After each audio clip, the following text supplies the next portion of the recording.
Good morning, everybody. My name is Samantha Mirabal. I'm with Melco's application team and here today to do our DesignShop Talk to see what questions you might have, to get them answered.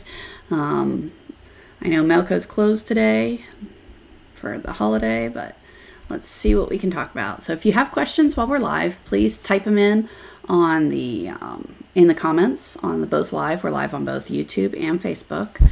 So be sure to type in your questions there. And if you see me looking off to the side, that's what I'm looking at. I got another monitor set up over here where I can try to keep track of questions as they come in. So welcome. I'll start off with the questions that were sent in ahead of time, and then we'll kind of go from there and see what we can get into today. All right. So I want to know how to change the colors on the left of the screen to be my preferred by default. I did it once and it went back to previous. Okay, so if you go to DesignShop, over here, this is your color palette, and I assume that's what you're wanting to change. Now, if you want to change those, if you have a color palette saved, you can right click on anywhere here and you can go say load custom palette and go load it. All right, once you load it, then you can click save as default. All right, so there's that option. Another would be if you right click, let's say you want to change that color to a different blue. You can change it to the different blue, hit apply. I'm going to hit cancel because I don't want to. But you can go change any of these bubbles to be your preferred colors, whether it's changing the brand and the color or just changing it to different colors that you use all the time. So once you do that, then you can save as custom if you want to save it off so that you can load it later. Or you can always just save as default. When you save as default, that will now be your default setting. So when you start new files there, that will be what you have. So someone typed in, is there a way to change the colors all at once from one brand to another? On a design, yes. So let's see. Let me go open up on my C drive. Where is my C drive? There we go. C drive, designs. I don't want to open that. I wanted the one-day design. Okay, so I've got a design. These are all ARC brand threads. I don't use ARC, I use Madeira threads. So over here, these are the independent colors that are used in your design. Okay, so these are 4 spools of thread, 4 colors. If I right click on that and say edit color, I can go change this to whatever thread chart I want and say match chart and hit apply. And notice it matched all those colors to whatever the closest one for that particular brand was. So if I undo that, right click, edit color, let's change it to rayon maybe. And I can say match chart, apply. All those colors are now rayon colors. If I don't like the rayon, I can now say, okay, go to polyneon and match chart, apply, and now those are all polyneon colors. So yes, you can change them all at once by telling it to match chart. If those are still not the ones you want, then you'd have to go in and edit them and say, okay, I really want that one to be this green or whatever. Okay, so MK Buddy, hopefully that helps. Good morning, Lorena. You're in Alaska. -17. Yikes. Let's see. Last I looked, it was approaching 90s here. So it's been brutally hot. I was out rowing, got sunburnt. It was 95 degrees this past weekend at the regatta. So yeah, it's been brutal down here. But I'll take that over 17. Actually, I'm going to leave this up. All right, so we did get you a link on how to add and update thread charts. There was another question that came in late that I don't think I got put into my questions themselves that said how, are there updates to thread charts and are there new ones? I don't know for sure. Let's see, they might have. So it looks like from the link they gave you, here are the updated charts that we have. You can always email for different brands, email Melco and see if they're going to be adding them. But these are the ones that I know have been updated. Or you can always create your own for whatever brand you like. So, All right, we got you those links. What other questions do we have? Where is my PowerPoint? There it is. Okay. All right, so we showed you how to save as default. Do I ever work with Twill Stitch Pro Plus? No, that's a specific brand's product on how to create applique files. I haven't used it mainly because I have all the capabilities within DesignShop. So yeah, I just use DesignShop and make my own applique files. So if you haven't used those, I know we've got a bunch of videos on how to do appliques, from the application at the machine side to digitizing it. You do have this applique feature right here to create an applique straight. So let's see, we do have a question on this bird design. So this bird design is tiny, but the question is, can I turn that bird and make it an applique? So yes, I can, but keep in mind this is 1.6 inches, so it's tiny, but let's do it real quick. So if I take the shape and I can click on this guy here, change element from one type to another, and I can say make it an applique, and I'm going to add it just rather than replacing it. So right now that's set up as an applique. So if I turn this off, you'll see it's already set up as an applique now. So you would have to go and plan out when it's going to put the fabric down and arrange it accordingly, but it can be that simple of creating an applique. Now I can go into the properties and adjust anything that I want. So if I want, so the tack down is 80%. You can see that tack down stitch is really close to my satin.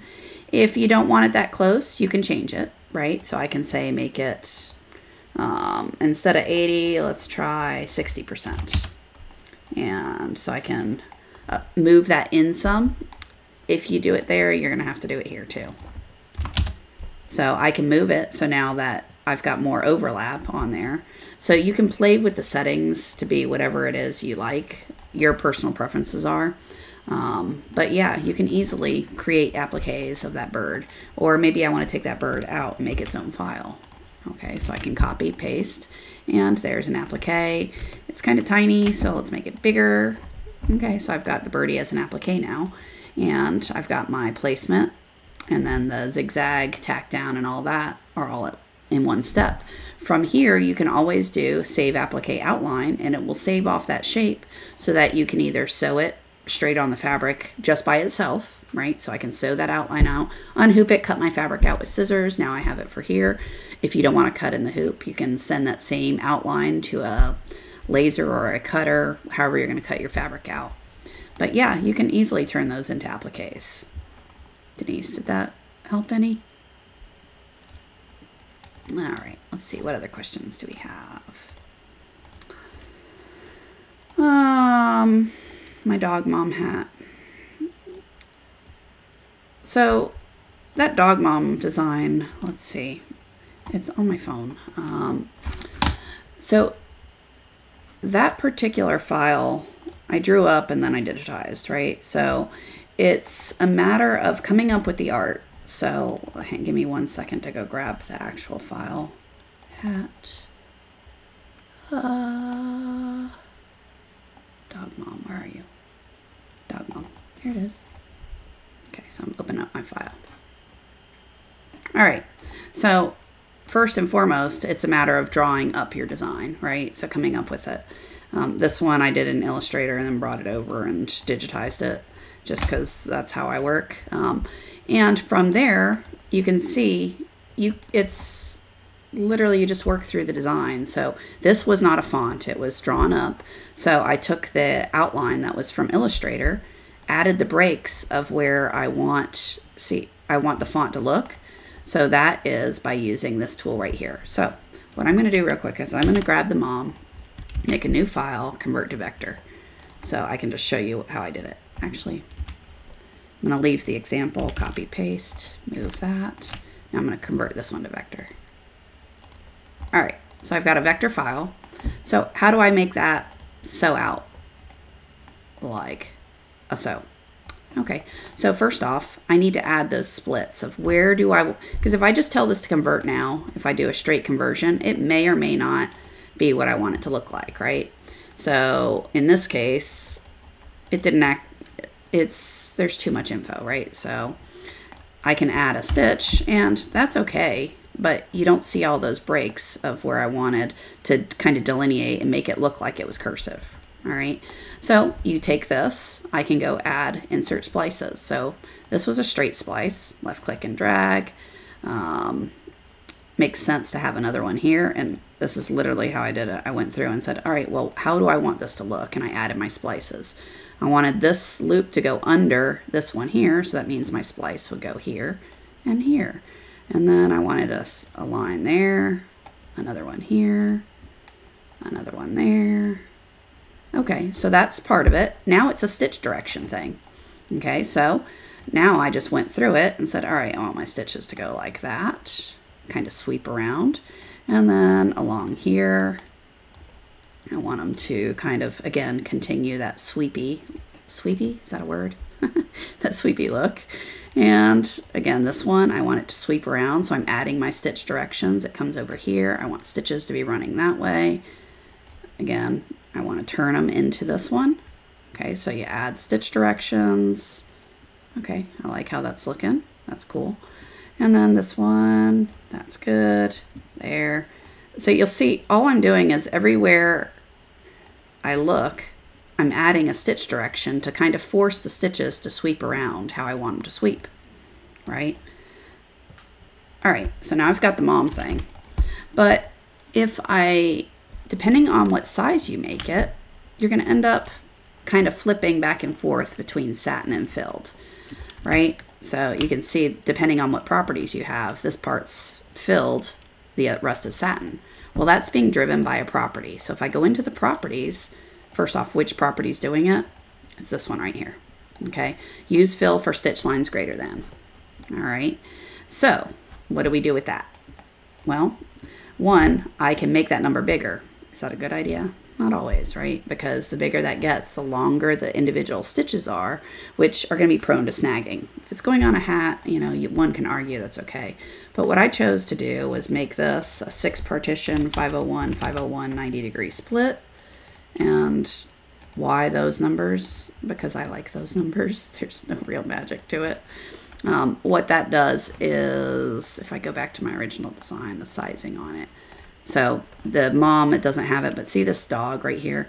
Those stitches are too long to be a straight stitch. So that 501 switched it to this kind of interim split that still looks like a satin when sewn out, kind of. It's just got a slight divot down the middle.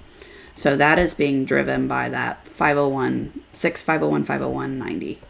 That creates that look that you see on that dog part right here. Okay, so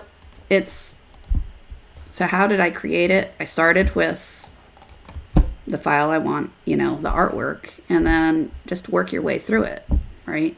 And remember, for hats, you want center out, bottom to top. All right, so I can put my start here, and that way it'll start towards the center when it goes to sew. And ending, you know, somewhere up top. I'm going to have it end over here. All right, so it'll do all the underlay, then it'll come through and kind of work its way across. Then when I create the next one, I still want it center out, so then it would be the paw element first, because that's towards the center. And then I do the G and the D, and then all the little flares. So that's how I created it. You know, you find what art you want to work with. I like working with vectors because all I had to do is what you saw here. I added my stitch directions, my split, you know, my splice lines, which are these guys here, and then I changed the stitch directions until it looked good to me. You know, so I can turn off the vectoring. You'll see that was my original. That's what I just created. Not bad, right? Make sure you have good underlay, those sorts of things. All right, so created the mom, then create this part. Again, I'd start with the paw, then do the G, then the D, or you could do the paw, the D, and the flare stuff, and then the G. It really doesn't matter. Well, your goal is to organize it so that you're working bottom. So you notice my start's down here, my stop's over here to force it to start towards the center. You know, and then I'm working my way up. So I went ahead and did those little dots. Then I did the paw because I'm working my way up. Then I did the D because I went that way. and then I did the G. I could have done paw, G, D, whatever. It's, you know, I'm still center out, so whatever order you feel like doing in. I ended it on the G so it spells the word out. That's all. And I left all the different color changes so that when I'm actually sewing it out, I can pick different colors for all the elements if I want. That's just to give me more options and not having to mess with the file every time. How would I know the number of partitions on that satin stitch? Write down the formula I just told you. So it's 6 partitions, 501, 501, and a 90-degree angle. That's this magic look. I'll be honest, I didn't figure that one out. One of the guys at Melco I was talking to, he figured that one out and told it to me, and I absolutely love that look, so that's what I use. In version 12, or sorry, excuse me, in version 11, if you forget it, if you go into the properties and you come down here, this is a version 11 thing. If you set up the common auto split, so common auto split defaults to that. That's what the common auto split is. So if you forget the magic code, go look at the common auto split and there are the numbers. Okay. So in version 11, it's the common auto split is the same formula.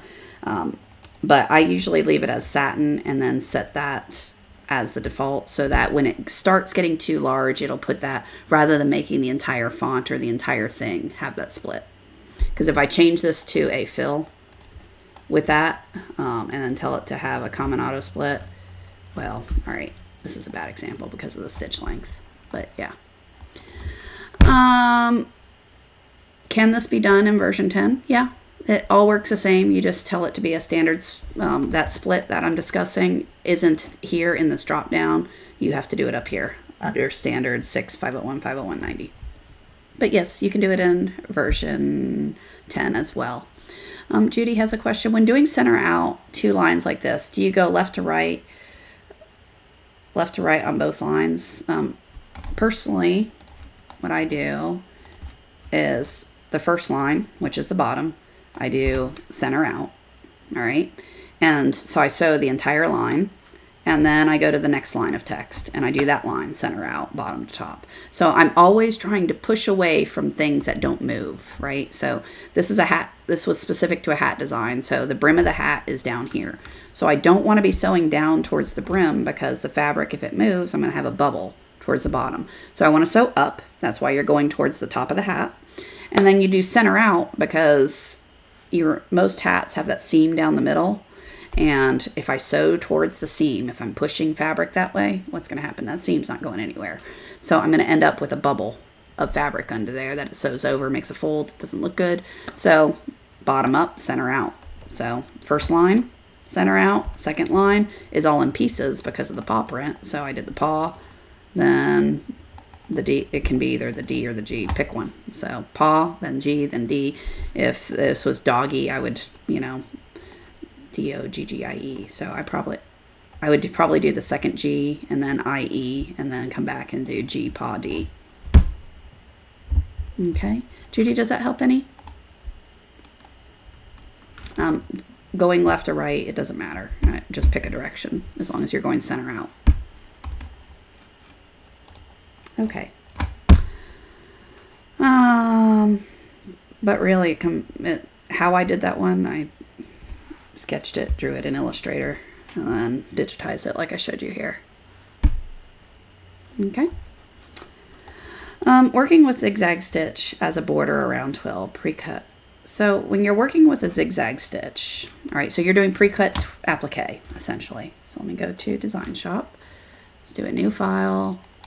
I'm going to draw a vector real quick. Just, not that you want a rectangle, but let's just, whatever shape you want. Okay, so we're going to do a house shape. All right, so let's say that's going to be your applique file, right? So you've got that shape pre-cut, and now you're going to put a zigzag around it. So if you're creating your own applique files, how do you do that? Select this. I can use this button here, which is change element from one type to another, or I can hold the shift key. Shift is add, control is replace. I want to leave my vector. So I'm going to hold shift, click on that. That gives me a placement stitch. All right, so if I turn this off, you'll see I have just a walk. So I'll sew this out. My next cut, I'd have an applique stop. I'd grab my pre-cut shape and I'd lay it down inside those lines. All right, so now I've got that. I've got fabric laid down in my hoop. Okay, so now I need the zigzag that holds it down. So again, I'm going to select my shape. I'm going to hold shift and click on this single line. And I'm going to tell that to be a zigzag. Actually, I'm going to tell that to be a tackle because I like, oops, not edge fill, tackle. Tackle gives me a nice zigzag shape. And I'm going to make that closer to 40 points. So now it really is, how close do you want that? How overlapped do you want it on there? And it really depends on how well you place your fabrics. If you're using a spray adhesive or a sticky back, if it's cut precisely, those sorts of things, if you're cutting it by hand. Typically speaking, an 80-20 split for pre-cut stuff works really well. So how do you do an 80-20 split? Well, I'm going to come over to custom and I'm going to change this to 80%. And now 80% is on the fabric, 20% of the stitch is hanging off the fabric. So I've got a nice secure zigzag holding that material down.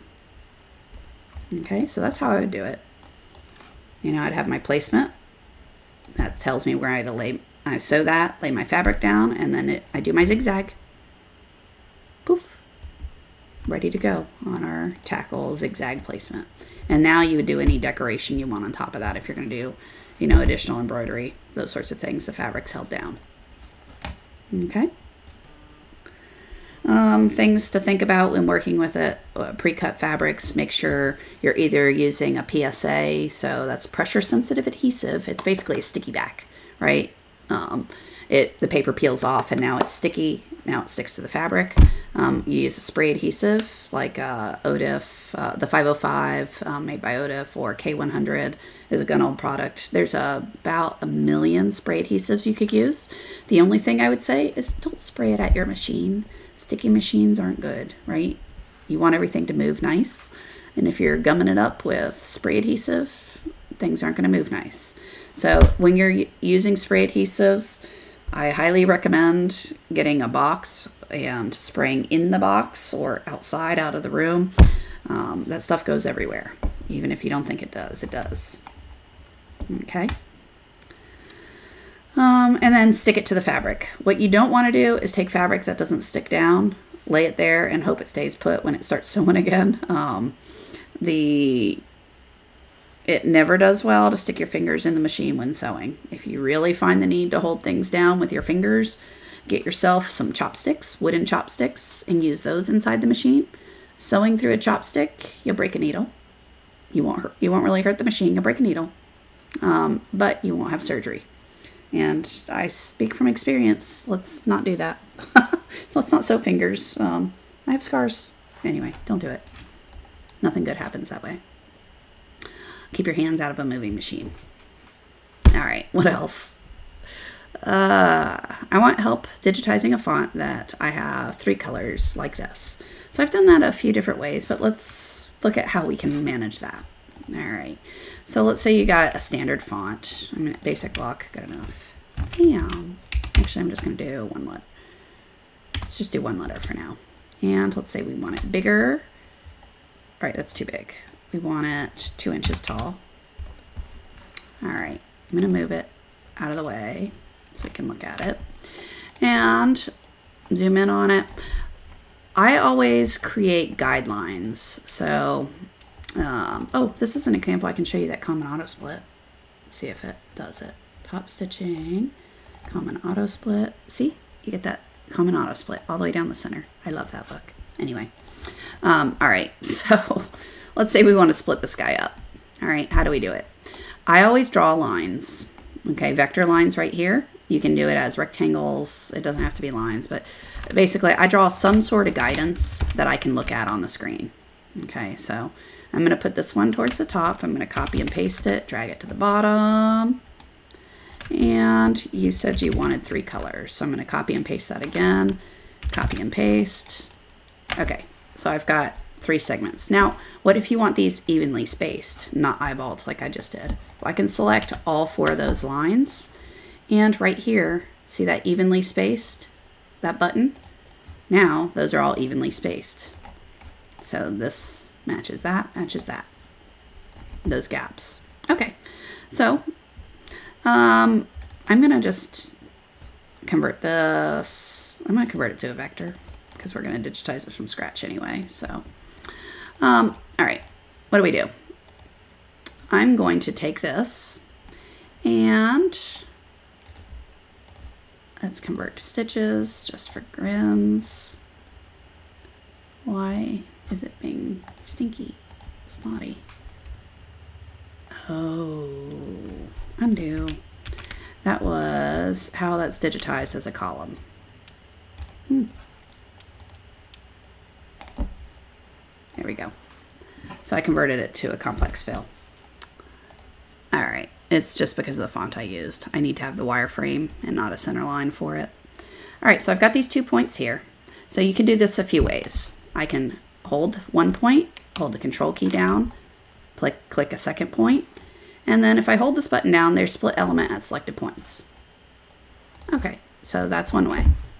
So I can split it up, and if you don't want that to be fill, all right, well now I can go and play with this by changing my stitch directions. You know, if I want it to be swept, if I want to go into the properties and tell it to do my common auto split thing, you know, you can play with it, right?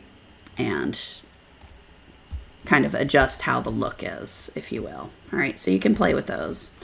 Undo, undo, undo. I'm gonna just leave it as a straight fill at the moment. All right, undo one more time. So I can, again, select 2 points using my control key till it's split. What's another way we can do this? So I undid all that so I can use the splice. So I can come over here and add splices and move those around until they're where I want them. I want one there, and I want one here. And again, I'm just using that reference art I put underneath it as a guide. Okay, so once you have this, now I can right-click, Operations, Break Object, and now this is broken into pieces. So red, white, blue. Okay, so now it's broken into 3 pieces that I can then adjust. All right, so you can either do individual points, you can add all the splice lines that you want of where you're going to break it apart and then separate it. From here, you can then modify it however you want. You know, what type of stitch do you want? Do you want it to have a satin stitch going around if it's small enough? Do you want a straight fill like this? Do you want to add patterns to it? But, you know, what are you trying to achieve essentially? So you have all of that to be able to play with now. Okay, so that'll split them apart. But again, I usually create my own little art underneath it just so I have something to reference. Now, if you don't want to do that, you can always turn on grid and use your grid. I just tend to not enjoy counting boxes. So I draw all of my little lines because they're easier for me to keep track of. Okay. What else? Is there a way to choose colors on RGB or hex rather than choosing threads and names? Yeah, kind of.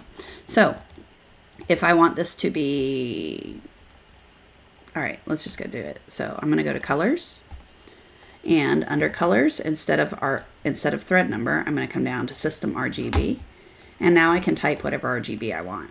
Right. So if I want 255, I don't remember RGBs, so I always have to get, you know, I pick these and get close or move the sliders around.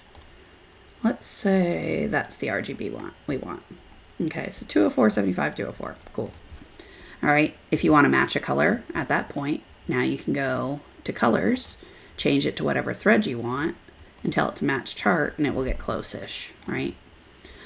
So yes, you can use your RGBs. If you just want to use RGB, go down to colors, change this to system RGB, and here you go. Type in whatever RGBs you want. Good morning, Gabby. And Patty and Judy, thanks for joining today. All right, so yeah, that's how you would select RGBs. I just use thread colors because I gotta sew with thread anyway. But you can do it that way. What other questions do we have? All right, can I talk about what to do different for digitizing T30 nylon? Okay, so I didn't know what T30 nylon was size-wise, so I Googled, and this is what I found, these little tiny things here. Basically, I knew the nylon threads. I have a sewing machine. I use really thick nylon, which is way wider than the T30. It's like a Tech 70.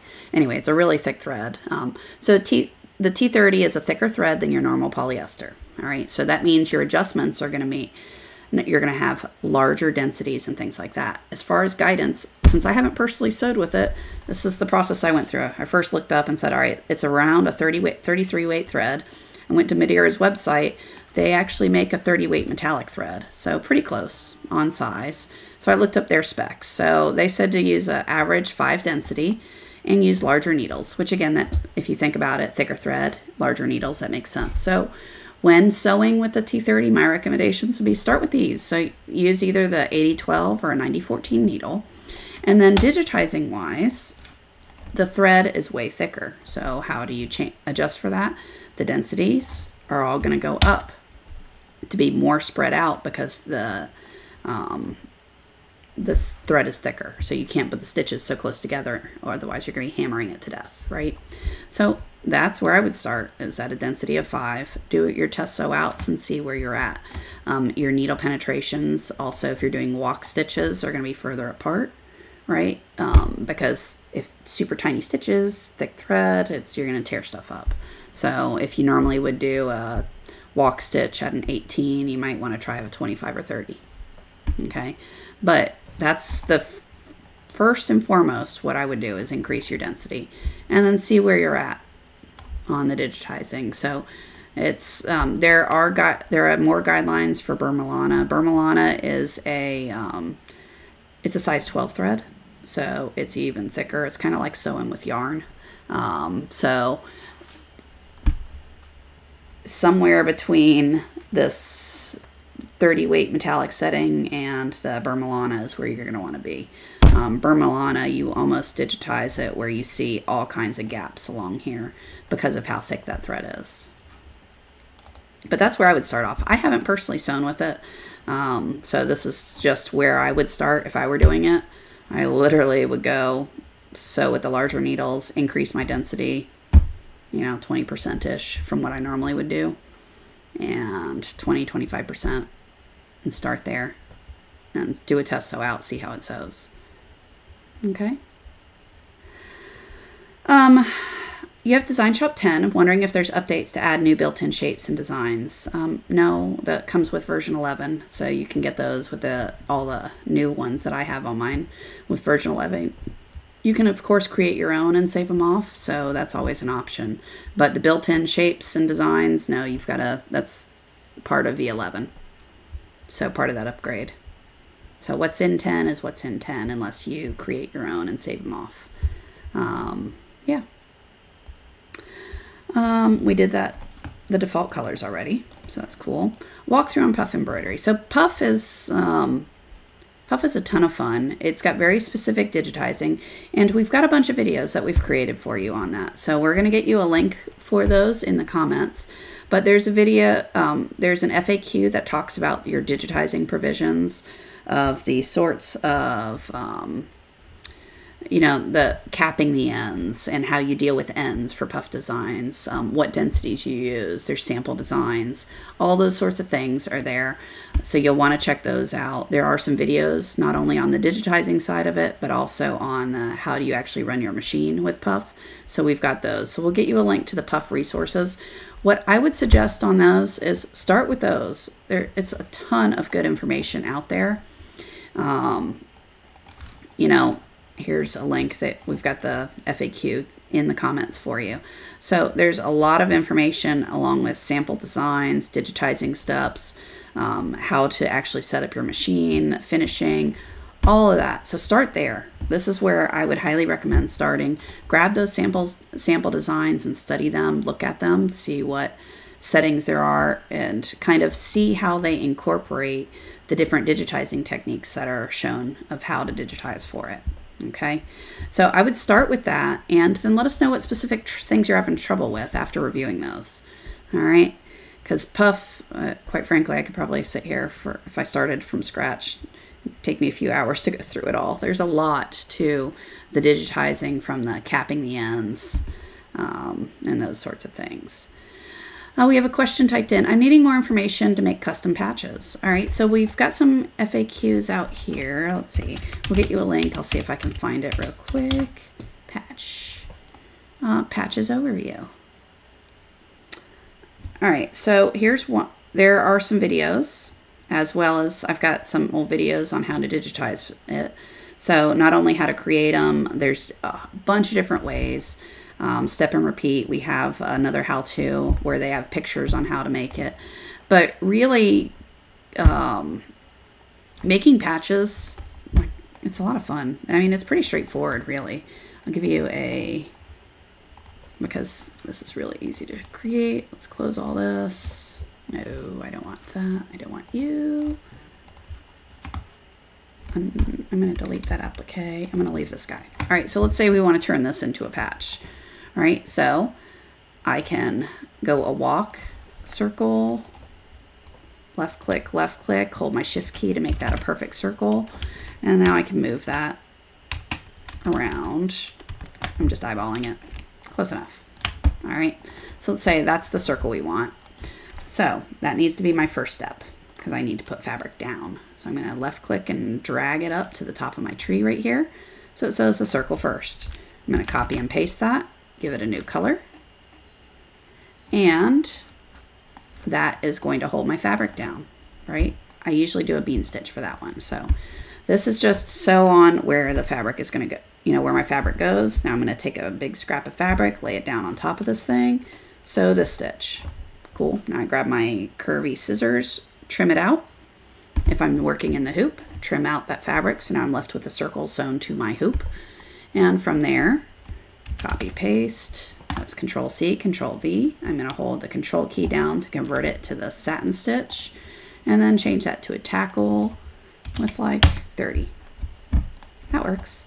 All right, so that's going to zigzag to hold my fabric so it holds still while I do all my decoration.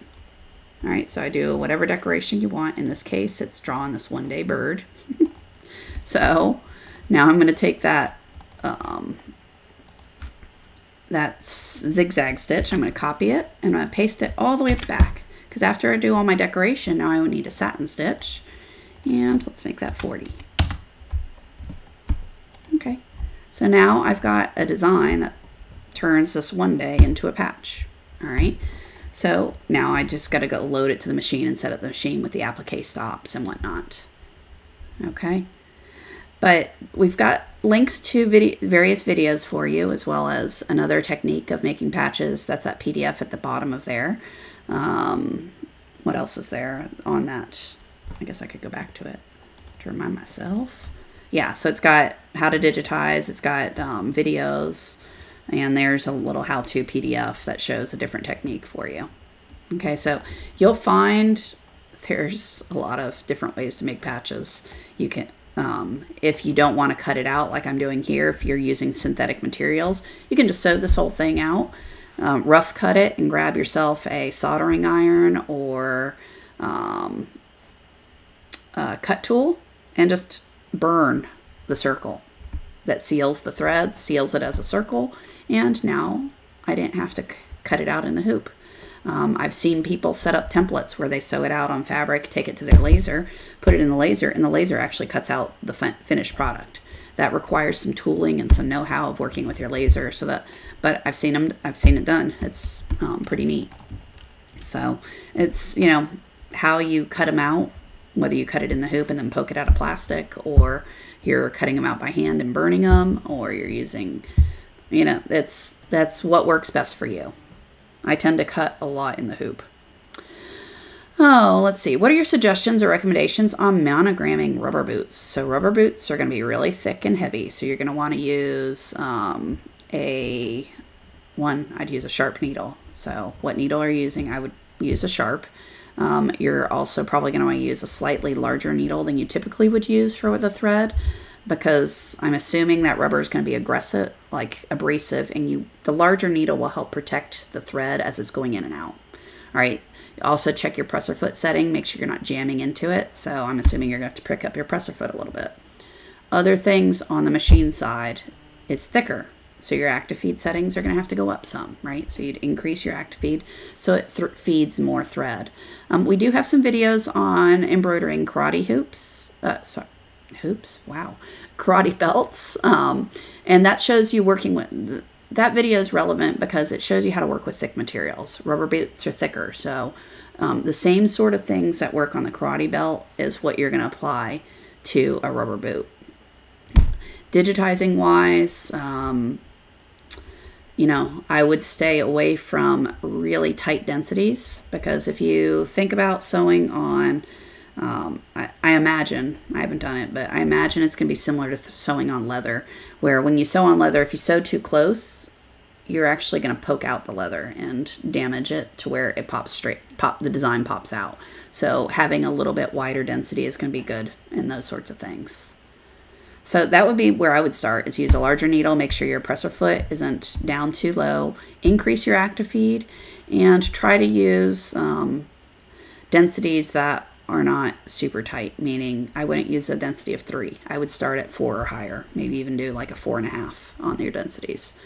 Those sorts of things. Make sure your underlay, because again, it's going to sink into that material, right? So having a nice underlay to give you thread for the top stitching to rest on is going to be important. So maybe an edge walk underlay would be good for that. Okay, Diane, does that help any? At least gives a start. I haven't personally embroidered on rubber boots. I've done car mats, which is kind of comparable. And that's the same thing. Increase your needle size. Yeah. What other questions do we have? Let me scan, see if I missed any that were typed in. We did that.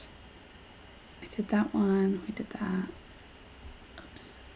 Patches. We talked about those. Patty, did that help you at all with patches? Okay, and Diane, that helps you. Great. Let me see. What, do I have any others typed in? No, I don't. Okay, so those were all the questions I had sent in ahead of time. Anything else before we call it a day? It's 12:45. 1:30, I gotta go to a movie, so I can stay. It's the kids' off day, so they've been texting me while we're in here. Are you done yet? Nope, I'm not done yet. All right, well, I don't see any other questions.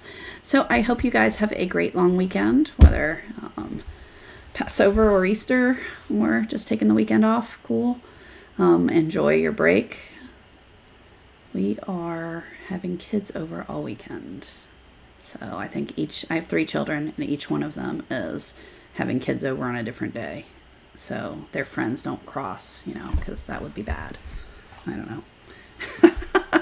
So, they're each taking a day to have their friends over. And I don't see any other questions typed in, so I'm going to call it and go watch the new movie that just came out. And hopefully not fall asleep, because that's what I do in movies. I sleep. Anyway, you guys have a great weekend. I will talk to you guys next week. Next week I'm aiming for a Thursday. So if we should be back here Thursday to see what questions you have. Unless the sky falls, and then it'll be Friday. But Thursday is my game. Is my aim.